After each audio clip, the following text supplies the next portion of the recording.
नमस्कार, राम राम। दोस्तों, राजा रघुवंशी हत्याकांड में पत्नी सोनम रघुवंशी और उसके प्रेमी राज कुशवाहा तथा उसके साथियों ने जितनी भयावह साजिश की थी, रोज नए नए खुलासे हो रहे हैं पूछताछ में। दोस्तों, एक बार फिर आप तमाम लोगों का स्वागत है। आज के इस कहानी में, इस भाग में हम लोग राजा रघुवंशी हत्याकांड पर कुछ विशेष बात करेंगे। उम्मीद करता हूं आप सब बेहतर होंगे। दोस्तों, हर कातिल को शुरू में लगता है कि वो जो भी अपराध करने जा रहा है वो एक परफेक्ट आइडिया है। इस तरीके से कत्ल या जो भी करेंगे तो पुलिस उस तक नहीं पहुंचेगी, तो फिर कुछ होगा भी नहीं। एक अनुसंधान रिसर्च के मुताबिक इस दुनिया में जितने भी क्रिमिनल हैं, मर्डरर हैं, पेशेवर हैं या फिर जो फर्स्ट टाइमर हैं, उनमें से हर एक के दिमाग में यही होता है कि शायद पुलिस उस तक नहीं पहुंच पाएगी। अपराध से पहले हर अपराधी ऐसा सोचता है। उसके दिमाग में 1% भी यह नहीं होता है कि शायद उसका राज खुल जाएगा। उसे लगता है कि वो जो कुछ करने जा रहा है वह बहुत ही प्लान के साथ, बिल्कुल अच्छा प्लान है उसका, और वो कभी पकड़ा नहीं जाएगा। दोस्तों, लेकिन अगर हर अपराधी, हर अपराध करने वाला, हर कातिल खुद पर थोड़ा सा भी डाउट कर ले तो बहुत सारे अपराध रुक जाएंगे। कुछ ऐसा ही हाल सोनम रघुवंशी और राजा रघुवंशी हत्याकांड में उसके साथियों ने जो सोचा उनका भी था।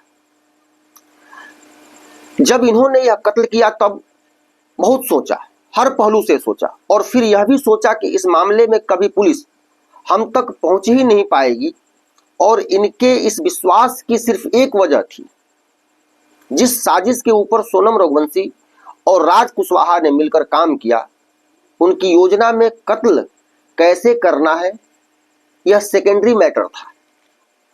सुनिश्चित यह करना था कि राजा रघुवंशी की लाश कभी मिले ही नहीं, क्योंकि उन्होंने यह कई जगह पढ़ा था कि जब लाश नहीं मिलती है तो कत्ल का मुकदमा बहुत लंबे समय तक नहीं चलता है या टिक नहीं पाता है, और फिर वह आसानी से कभी पकड़ में ही नहीं आएंगे। इस सोच के साथ उन्होंने पूरा प्लान किया हुआ था। दोस्तों, मेघालय पुलिस को 8 दिन की पुलिस कस्टडी मिली हुई थी, जिसमें राज कुशवाहा और सोनम रघुवंशी के अलावा उसके 3 साथी भी थे। पुलिस ने पूछताछ में सोनम से एक सवाल पूछा। सोनम से पुलिस ने कहा कि ये बताओ, जब एक अच्छी फैमिली की तुम हो, अच्छे परिवार में तुम्हारी शादी हो गई, सब कुछ ठीक ठाक, पर तुम्हें कभी भी 1% को भय नहीं लगा कि जो तुम करने जा रही हो, पकड़ी जाओगी तो फिर पूरी जिंदगी क्या होगी, तुम्हारे घर वालों का क्या होगा? पूछताछ में सोनम ने पहली बार पुलिस वालों को यही कहा कि उसे 1% भी उम्मीद नहीं थी कि कभी राजा की लाश पुलिस बरामद कर पाएगी, और जब लाश मिलेगी ही नहीं तो कभी कत्ल का इल्जाम सामने आएगा ही नहीं। यह बात सोनम ने पुलिस की पूछताछ के दौरान कही, और यही उसके कॉन्फिडेंस की वजह थी कि वो बेफिक्र थी, आराम से रह रही थी। और वो बेफिक्र थी 3 जून तक, जब तक राजा रघुवंशी की लाश नहीं मिली थी। 3 जून की सुबह उसे पहली बार पता चला कि राजा रघुवंशी की लाश मिल गई है। दोस्तों, लाश 2 जून को मिली थी, लेकिन सोनम को यह खबर 3 जून को पहुंची थी। और जब यह पता चला तब उस दिन सोनम पहली बार घबराई और उसे लगा कि अब शायद मामला गड़बड़ा गया। दोस्तों, पूछताछ में सोनम ने क्या कुछ कहा, उसको अपने प्लान पर खुद कितना भरोसा था, कैसे उसने प्लानिंग की, वह बताऊं। उससे पहले चलिए पहली बार आपको बताता हूं कि सोनम को क्यों यकीन था कि कभी राजा की लाश बरामद ही नहीं होगी। दोस्तों, सारी कहानी तो आपने सुनी है, शादी कैसे हुई, वो कैसे हनीमून गए और ये तमाम चीजें। लेकिन जिस जगह पर एग्जैक्ट, बिल्कुल वो जगह जहां कत्ल किया गया, जिस जगह से लाश को उठाकर नीचे खाई में फेंका गया, वो जगह आज पहली बार आपको दिखाता हूँ। दोस्तों, मेघालय में ये है वो चेरापूंजी का इलाका। एक झरने के नीचे जाने के बाद फिर ऊपर आने के बाद 23 मई को राजा रघुवंशी का यही कत्ल किया गया था। यह जगह आबादी से थोड़ा दूर है क्योंकि यह एक तरह से पिकनिक स्पॉट है। आमतौर पर टूरिस्ट आते हैं ऐसे इलाके में घूमने के लिए, सेल्फी वगैरह फोटो वगैरह खिंचवाते हैं, फिर वो चले जाते हैं। इस टाइप का ये जगह है। आसपास अगर आप देखेंगे तो सिर्फ हरियाली, पहाड़, गहरी खाई, यही सब चीजें हैं और यहाँ दूर दूर तक इंसानों का पता नहीं है। नीचे एक झरना है, ये झरना बड़ा फेमस है। चेरापूंजी में जो भी टूरिस्ट आता है इस झरने के बारे में वहां के गाइड जरूर बताते हैं। खड़ी चढ़ाई चढ़ सकें और उतर सकें वो इस झरने तक जरूर जाते हैं और फिर झरने तक जाकर नीचे जाना और ऊपर आने में जो समय लगता है तकरीबन कम से कम 4 घंटे आप मान कर चलिए कि समय लगता है, क्योंकि लगातार आप चल नहीं सकते। आदमी थकता है तो बैठता है फिर चलता है, इस तरह से 4 घंटे का समय लगता है। तो जब सोनम और राजा रघुवंशी वहां पहुंचते हैं तो इस झरने के बारे में भी गाइड से उन्हें पहली बार पता चलता है। इधर 21 और 22 मई 2 दिन से सोनम अपने 3 किलर के साथ लोकेशन ढूंढ रही थी। 2 लोकेशन मिली भी थी लेकिन मौका नहीं मिला। कभी मौसम ने साथ नहीं दिया तो कभी पर्याप्त समय नहीं मिला। वो परेशान थी, ऊब चुकी थी। आखिरकार 23 मई को गाइड ने पहली बार जब बताया, उसे पता चला कि एक झरना है, तो उसने पूछा झरने के आसपास क्या है। सोनम ने पूछा, तब पता चला कि वहां खाई है, वहां बिल्कुल सन्नाटा रहता है, बहुत कम लोग ही वहां जाते हैं। जब सोनम को झरने की लोकेशन के बारे में पता चला तब सोनम ने तय किया कि इसी जगह जाएंगे। उसके बाद 23 मई की दोपहर चारों यानी कि सोनम और उसके 3 किलर और राज कुशवाहा सहित उसका जो प्रेमी है वो भी उसी जगह पर पहुंचते हैं। दोस्तों, इस दृश्य को आप देखिए, कितनी खूबसूरत जगह है। हरियाली है, वादियां है, पहाड़ी है, झरना है। अब एक तरह से एक सेल्फी पॉइंट है। ये जो रेलिंग लगी हुई है आप देख रहे हैं, ये सेफ्टी के लिए लगी हुई है और रेलिंग के जस्ट नीचे खाई है और खाई काफी गहरी है। मतलब एक इंसान को ऊपर से नीचे अगर फेंका जाए तो कम से कम 1 मिनट लगेगा नीचे पहुंचने में उसे, इतनी गहरी खाई है। तो अब जब ये लोग वहां पहुंचते हैं तो पहली नजर में ही सोनम और कातिलों को वह जगह पसंद आ जाती है, सूट कर जाती है उनकी प्लानिंग के हिसाब से। उन्होंने देखा कि आसपास कोई है नहीं। झरने की जानकारी देने वाले गाइड ने कहा था कि दुर्गम इलाका है, आप जाएं तो अच्छा होगा, हमें लेकर चलें। दोस्तों, वहां जाने से 1 दिन पहले तक गाइड साथ था और राजा रघुवंशी शायद गाइड को लेकर जाना चाहता था, पर सोनम को यह था कि अगर गाइड साथ गया तो फिर कत्ल नहीं हो पाएगा।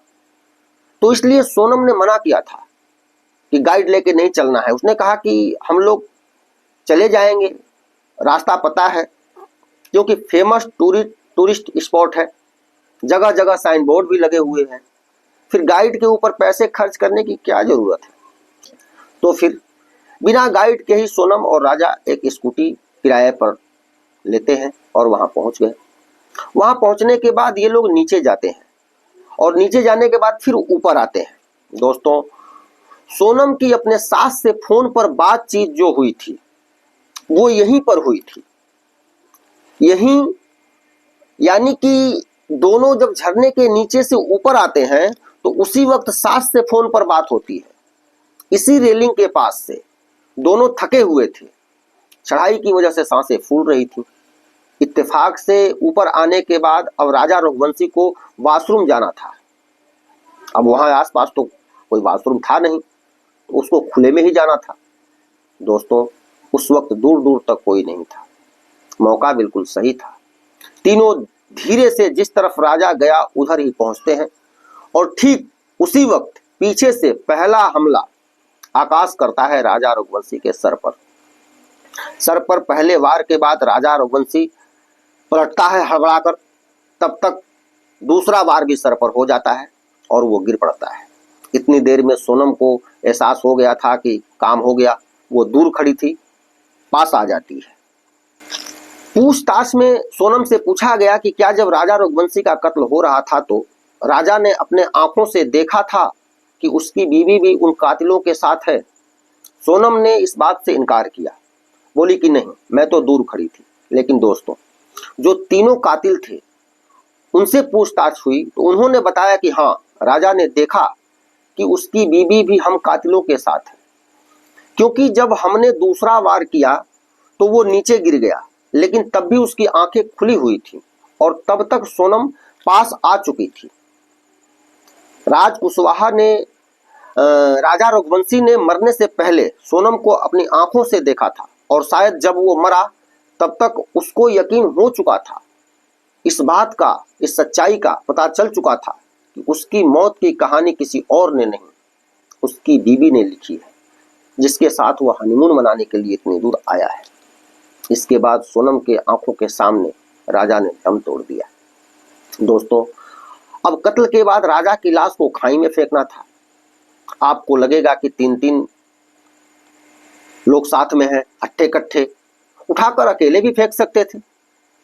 अब जरा इस जगह को आप देखिए, आपको एहसास होगा कि इसके लिए 4 लोगों की जरूरत क्यों थी। इस रेलिंग की ऊंचाई को आप देख रहे हैं, काफी ऊंचाई है। पास ही सबसे लास्ट में एक चढ़ाई टाइप की बनी हुई है। ये उनके लिए है जिस पर आप चढ़कर सेल्फी लेते हैं। जो वहां जाते हैं वो लोग उस पर चढ़कर सेल्फी लेते हैं। उस पर खड़े हो जाइए तो सामने का जो दृश्य है वो बहुत ही अच्छा दिखाई देता है। और वहीं पे, यानी वहीं से नीचे गहरी खाई है।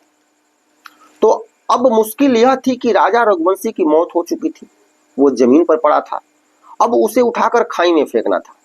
रेलिंग की ऊंचाई काफी थी, अब जमीन से उठाओ और फिर खाई में फेंको, उसके लिए ताकत की जरूरत थी। शायद एक आदमी के वश की बात नहीं थी, तो फिर इन्हें मदद की जरूरत पड़ी। तब मदद के लिए सोनम आई और फिर इन चारों ने मिलकर सबसे पहले उसे नीचे से उठाकर इस रेलिंग के ऊपर चबूतरे पर रखा, जो एक स्टेप ऊपर था। फिर चारों उसके ऊपर खड़े होते हैं और उसके बाद राजा की लाश को उठाते हैं, ताकत लगाकर रेलिंग की ऊंचाई तक ले जाते हैं और फिर उस रेलिंग के ऊपर से नीचे की तरफ राजा की लाश को फेंक देते हैं। जो आप ये दृश्य देख रहे हैं, इस प्रकार सोनम ने अपने हाथों से लाश को खाई में फेंका, फेंकने में शामिल रही। अब इसके नीचे काफी गहरी खाई, उस तरफ ना झरना था न कुछ था। दोस्तों, आप अगर पहाड़ी इलाकों में जाएं तो बहुत सारी जगह पर सिर्फ सुनसान झाड़ियां, जंगल और कुछ अजीब टाइप का, घनघोर टाइप का होता है, मिलता है। वहां किसी टूरिस्ट या किसी आम आदमी या वहां का कोई लोकल आदमी का भी जाने का कोई मतलब नहीं होता है। तो उन्होंने इसलिए लाश नीचे फेंकी थी ताकि वहां कोई जाएगा नहीं, उधर कोई रास्ता भी नहीं है। वाकई यहाँ गहरी खाई है और यहाँ पर कोई रास्ता नहीं है, क्योंकि जहाँ पर लाश गिराया गया वहां तक जाने के लिए कोई पगडंडी या कोई रास्ता उस टाइप का कुछ नहीं था। और सोनम को ऐसी ही जगह चाहिए थी, क्योंकि राज कुशवाहा ने ऐसी ही जगह के लिए उसको समझाया था, ब्रीफ किया था, और वैसी जगह मिल गई जहां से कभी लाश बरामद नहीं होगी। जंगल है, जानवर है, लाश गायब हो जाएगी, जानवर लाश खा जाएंगे। इसी प्लानिंग के तहत कत्ल और फिर लाश फेंकने के बाद सबने तसल्ली से एक दूसरे को देखा, फिर नीचे झांका और फिर जब उन्हें यकीन हो गया कि नहीं, अब इतनी गहराई में जाने के बाद लाश कौन कहाँ ढूंढेगा, और इनका मकसद भी यही था कि लाश ऐसी जगह फेंको कि कभी लाश के बारे में पता ही नहीं चले। और जब लाश के बारे में पता नहीं चलेगा तो किसी के जिंदा और मुर्दा होने का सर्टिफिकेट कौन देगा। दोस्तों, यह करने के बाद चारों वहां से निकल जाते हैं।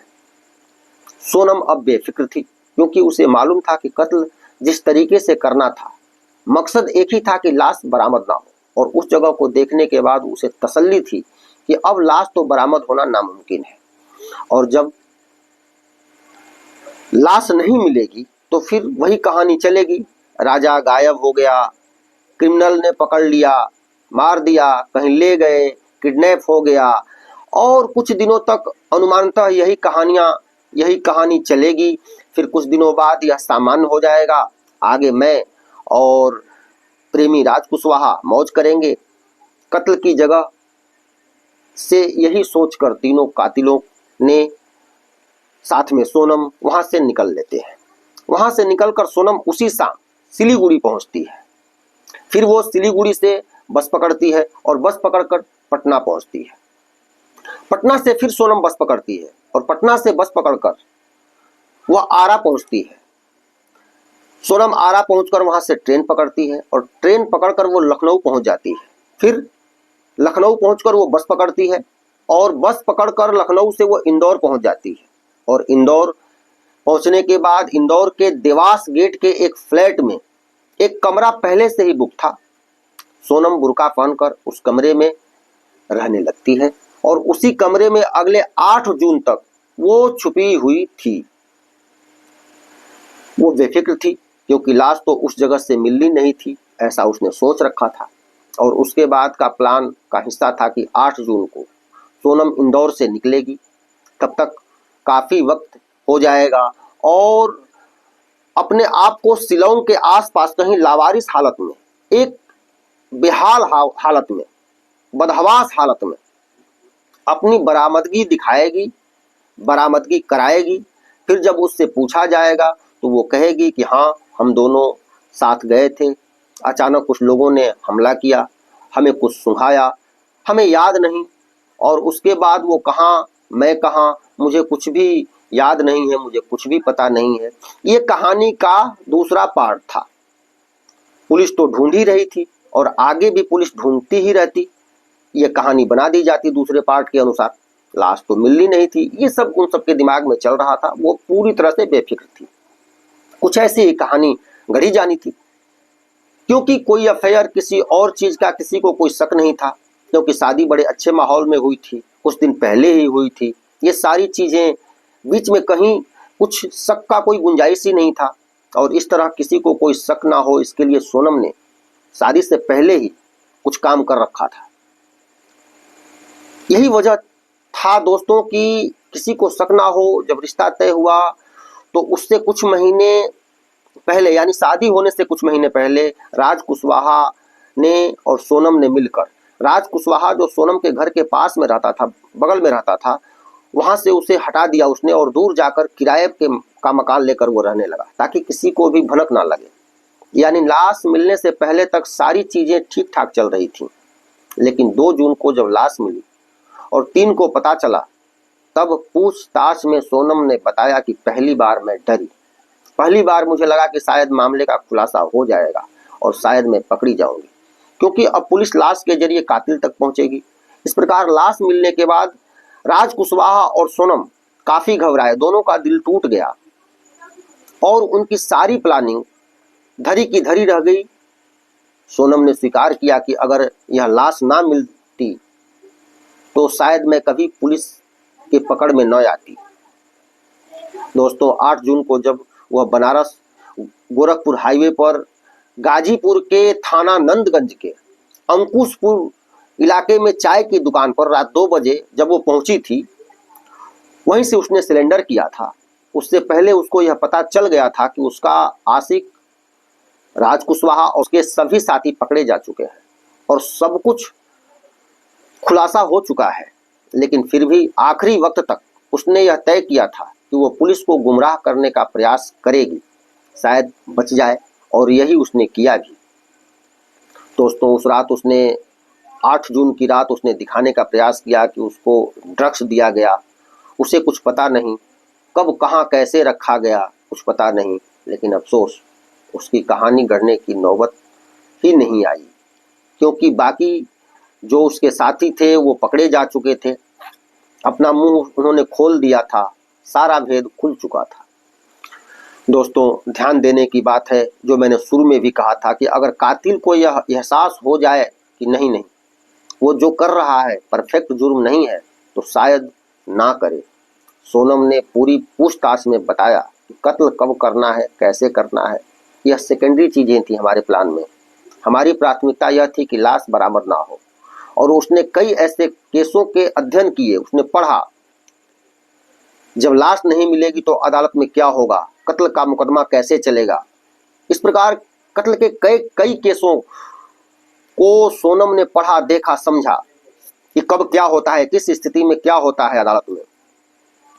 क्या पता वो कल को लौट आए, क्या पता कहीं चला गया हो, किसी ने कैद कर रखा हो। यानी प्लान का पूरा फोकस यही था कि राजा की लाश ना मिले। लेकिन अफसोस लाश मिली और इन लोगों की गलतफहमी दूर हो गई। दोस्तों, 8 दिनों की पुलिस कस्टडी में पूछताछ लगभग पूरा हो चुका है। जरूरत होगी तो पुलिस आगे भी पूछताछ के लिए कस्टडी मांग सकती है। फिर आगे और भी कई खुलासे हो सकते हैं जो अभी पता नहीं चल पा रहा है।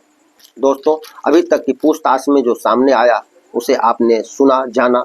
इसी क्रम में बता दूं कि जब पूछताछ हो रही थी और पुलिस सोनम को बता रही थी कि बाकी 3 ने क्या बताया है, राज कुशवाहा ने क्या कहा है, तो सोनम राज पर भड़क जा रही थी और बोल रही थी कि वो झूठा है, उसने मुझे गुमराह किया, उसने मुझे फंसाया। और अब तो उसने कई बार शुरुआत में यह भी कहने की कोशिश की कि मैं यह सब करना नहीं चाहती थी, मुझे राज ने उकसाया, मुझे राज ने बहकाया, मुझे कुछ पता ही नहीं था। लेकिन ऐसे कई सबूत हैं दोस्तों जिसकी वजह से अब कोई झूठ नहीं चल पाएगा। और खास तौर पर जो 3 कातिल थे दोस्तों, उन्होंने कहा कि जब 23 तारीख को हम कत्ल कर रहे थे तो एक वक्त तो हमें भी लगा, क्योंकि वो भी कोई पेशेवर क्रिमिनल तो थे नहीं, ना सुपारी किलर थे, वो सब तो राज कुशवाहा के दोस्त थे, उनके लिए यह पहला क्राइम था।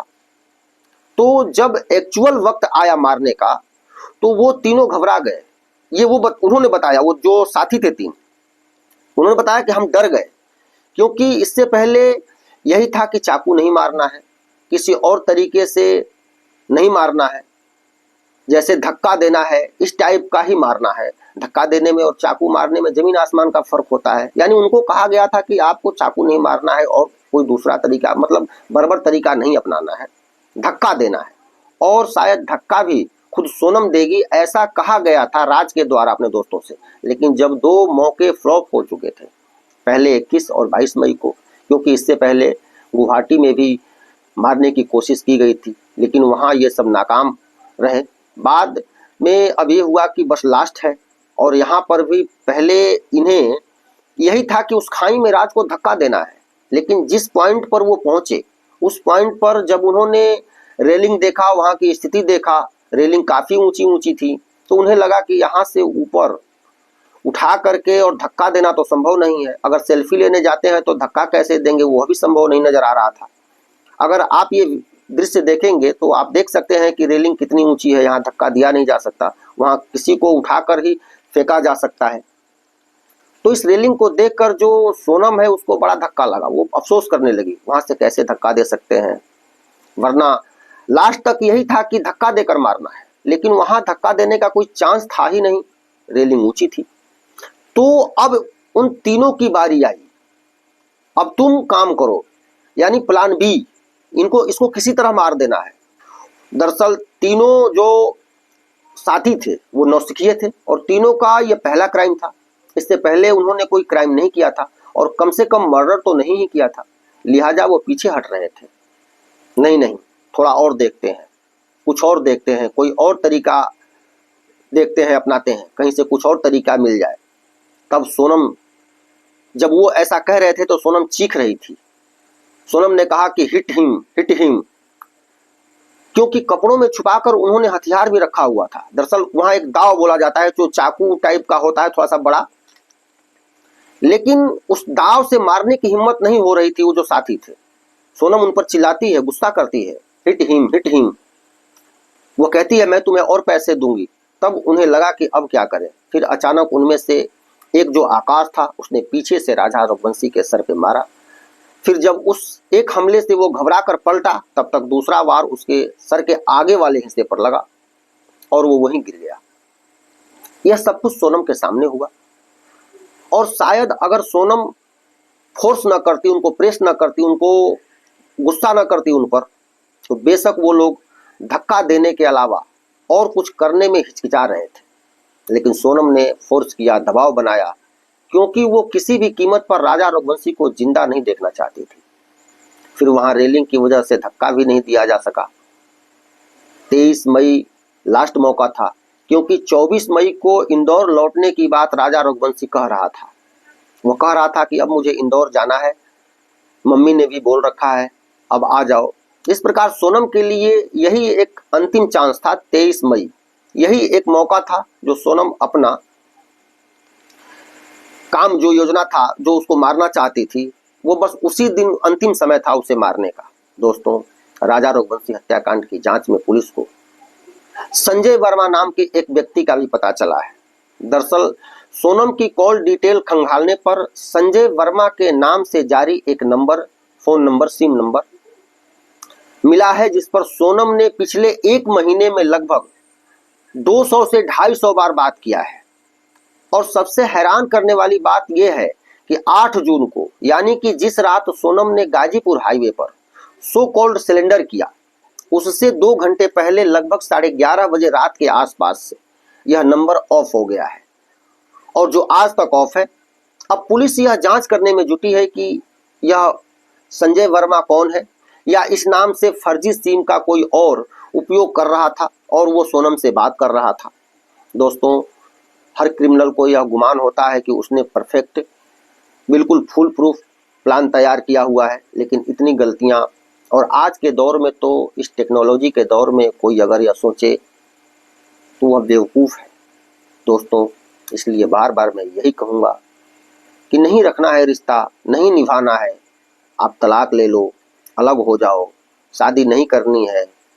अगर जिस मामले में माँ बाप नाराज होंगे उस मामले में विवेक से काम लो। हत्या करना इसका समाधान तो कतई नहीं होता, वरना आपकी सारी जिंदगी नर्क होना तय है। और अगर आपके फैसले से माँ बाप को दिल का दौरा पड़ जाएगा, कुछ हो जाएगा, तो उस डर से आप शादी कर रहे हो, यानी आप माँ बाप को खुश देखना चाहती हो। फिर तुम कैसी मूर्ख संतान हो जो इतना गलत सोचकर खुशी की आशा रख सकती हो। जरा सोचो, जब यह कत्ल की बात पता चलेगा तो उस माँ बाप का क्या होगा जो सोनम के पिता हैं।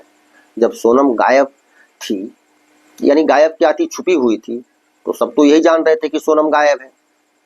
तो सोनम के पिता प्रतिदिन घर के बाहर कुर्सी पर बैठकर मीडिया वालों से बात करते थे, लेकिन जिस दिन से सोनम की गिरफ्तारी हुई और यह पता चला कि वही कातिल है, उन्होंने घर के बाहर निकलना बंद कर दिया। और खबर यह भी है कि उनकी तबीयत खराब है, वो हार्ट के पेशेंट हैं। तो दोस्तों, एक गलती से सोनम ने अपने पूरे परिवार को बर्बाद कर दिया। सोनम पहले सोच रही थी कि पिता नाराज होंगे, कुछ हो न जाए, उन्हें मैं शादी कर लेती हूँ, फिर ये सब करूंगी। उससे ज्यादा सदमा तो उसने इस हरकत से दिया है माता पिता और पूरे परिवार को। तो दोस्तों, मेरी गुजारिश है कि कभी भी ऐसा कुछ न करें। माँ बाप से बड़ा शुभचिंतक संसार में हमारा कोई नहीं होता है। साथ नहीं रहना है तो तलाक ले लो, अलग हो जाओ, समझौता कर लो। शादी नहीं करनी है तो माँ बाप को समझाओ, कन्विंस करो। लेकिन ये सोचना कि हत्या करके हम बच जाएंगे, हम सुखी रह पाएंगे, इससे बड़ी बेवकूफ़ी नहीं हो सकती। तो दोस्तों, अभी के लिए बस इतना ही। अब आपसे मुलाकात होगी अगले वीडियो में किसी नई कहानी के साथ। तब तक अपना और अपनों का ख्याल रखिए। राम राम, जय हिंद, वंदे मातरम।